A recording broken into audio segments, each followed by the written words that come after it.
The world is suffering due to frequent terror activities and rise of fundamentalism.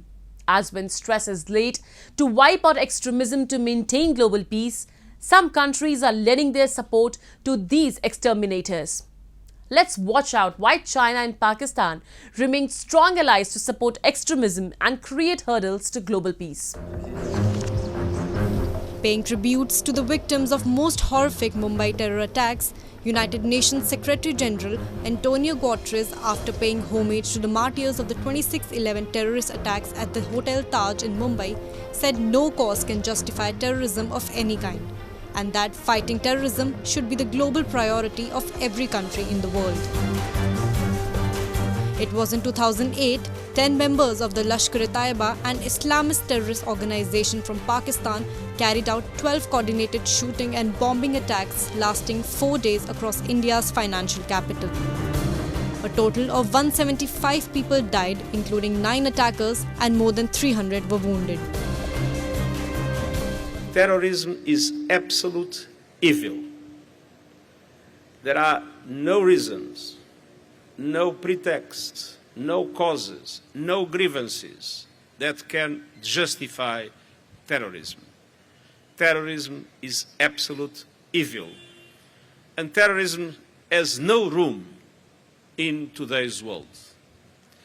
So I feel deeply moved to be here, where one of the most barbaric terrorist acts in history took place, where 166 people lost their lives.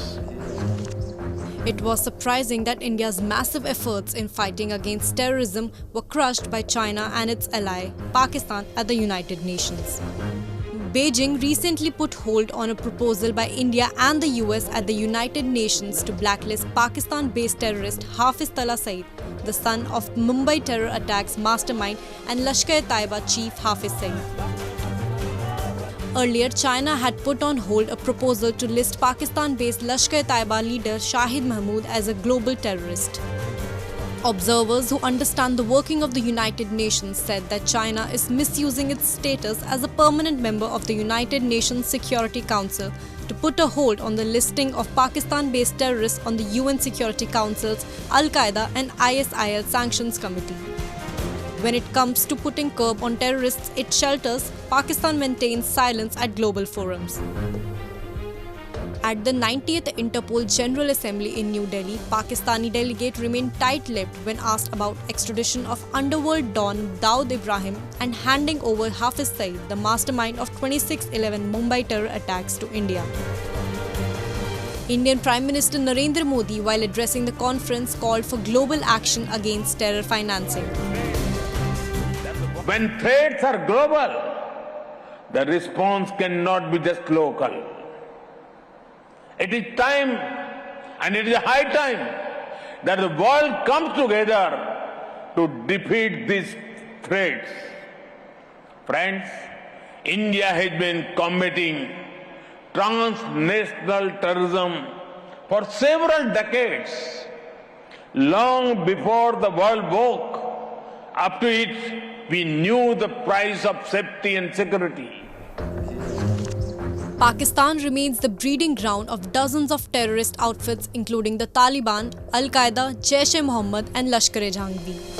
At various international platforms, be it United Nations or Financial Action Task Force, Pakistan praises its own efforts about measures taken to eliminate terrorism.